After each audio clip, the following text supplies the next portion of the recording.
Shalom, selamat pagi saudara-saudaraku yang dikasihi dalam Tuhan.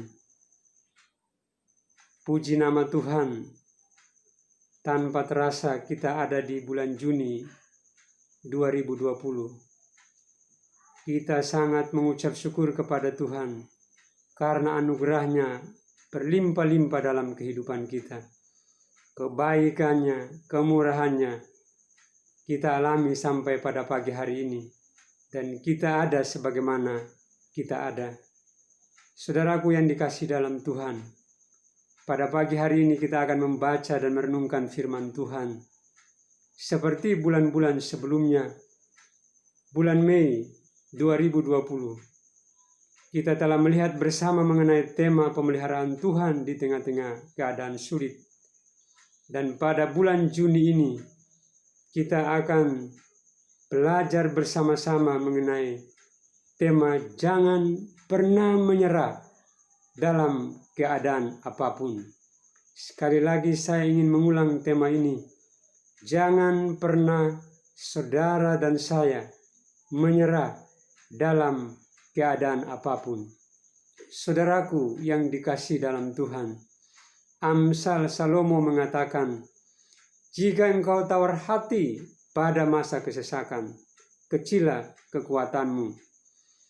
Orang-orang yang tawar hati pada masa kesesakan, orang-orang yang tawar hati pada masa kesulitan, kesukaran, tantangan, dan pergumulan, maka besar kemungkinan mereka akan menyerah.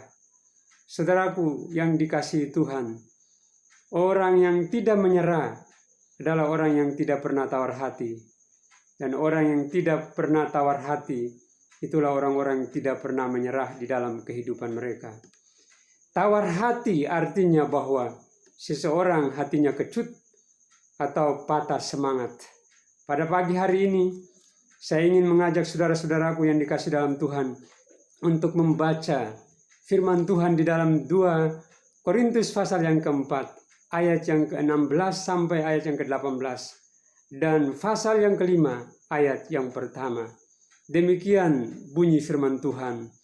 Sebab itu kami tidak tawar hati, tetapi meskipun manusia lahiriah kami semakin merosot, namun manusia batiniah kami dibaharui dari sehari ke sehari. Sebab penderitaan ringan yang sekarang ini mengerjakan bagi kami kemuliaan kekal yang melebihi segala-galanya, jauh lebih besar daripada penderitaan kami.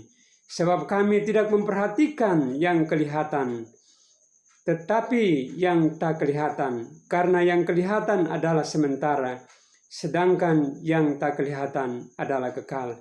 Karena kami tahu bahwa jika kemah tempat kediaman kita di bumi ini dibongkar, Allah telah menyediakan suatu tempat kediaman di sorga bagi kita, suatu tempat kediaman yang kekal, yang tidak dibuat oleh tangan manusia. Saudaraku yang dikasihi dalam Tuhan, siapa yang tidak tahu mengenai kehidupan dan pelayanan Rasul Paulus di masa-masa kehidupan dan pelayanannya? Dia begitu banyak mengalami tantangan, persoalan, pergumulan.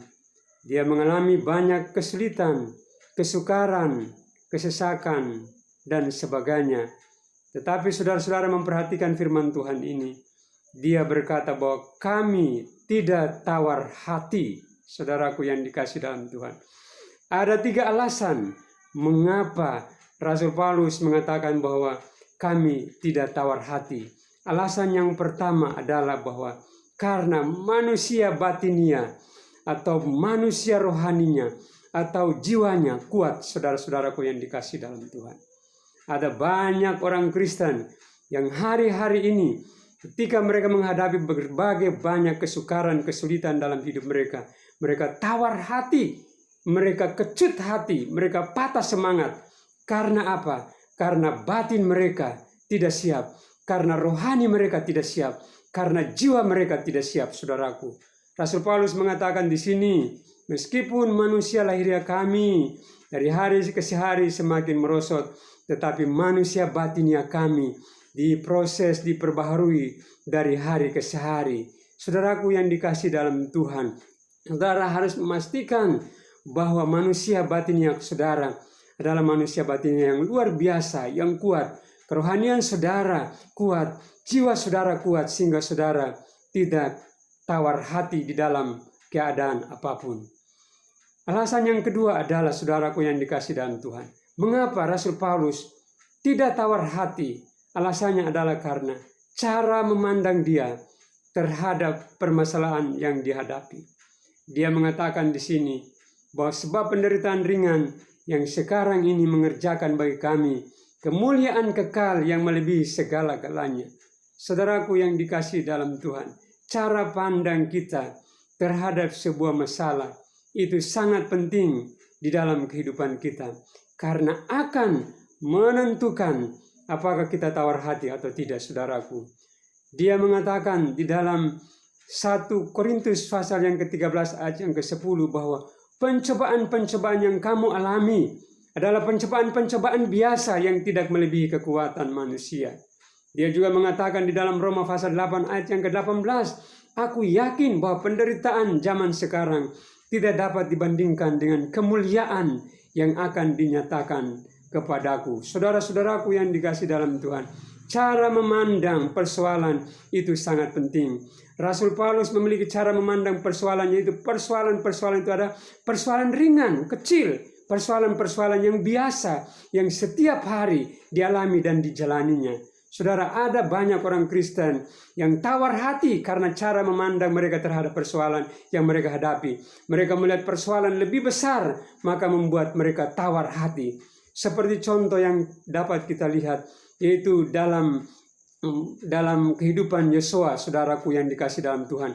Ketika Tuhan memerintahkan dia untuk memimpin umat Israel masuk ke tanah Kanaan, tetapi dia tawar hati. Artinya dia kecut hatinya, dia patah semangat karena dia melihat permasalahan yang dihadapi begitu besar.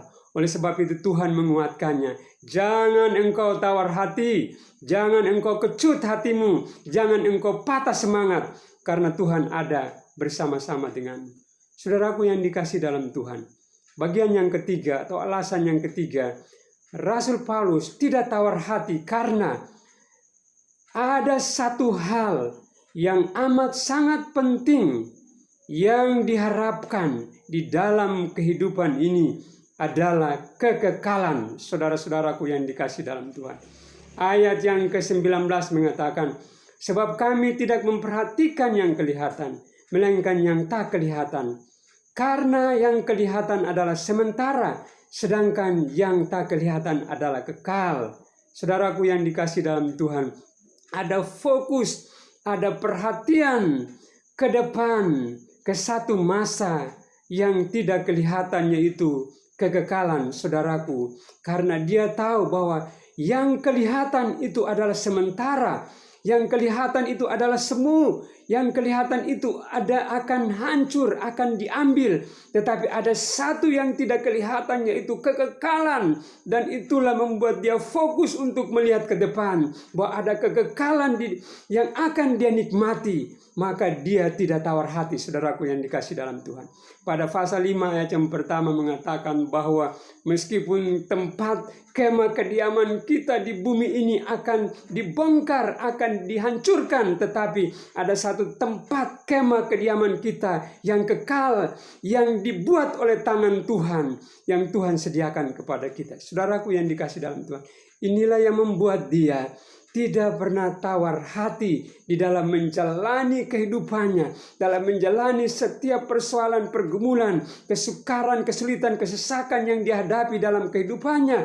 Karena dia melihat kepada masa depan, dia melihat kepada kekekalan, bahwa ada tempat yang kekal yang Tuhan telah sediakan di sana untuk dirinya. Saudaraku yang dikasihi dalam Tuhan, ketika engkau ingin menjadi orang yang tidak tawar hati di saat-saat engkau menghadapi keadaan-keadaan sulit di hari-hari ini, di tengah-tengah kesesakan, di tengah-tengah keadaan-keadaan yang sulit, maka saudara, mari pastikan bahwa batinnya saudara diperbaharui, batinnya saudara siap, batinnya saudara kuat, rohani saudara kuat, jiwa saudara kuat. Dan mari ubah cara pandang saudara terhadap sebuah masalah. bahwa masalah-masalah yang kita hadapi adalah masalah-masalah yang ringan, yang mudah, yang biasa, yang sudah melekat dalam kehidupan kita sehari-hari. Dan mari fokuskan perhatian dan pandangan saudara kepada kekekalan, karena yang kelihatan hari ini akan berakhir, tetapi yang kekal akan menantikan kehidupan kita. Demikian firman Tuhan pada pagi hari ini. Kiranya Tuhan menolong dan memberkati saudara-saudaraku sekalian. Amin.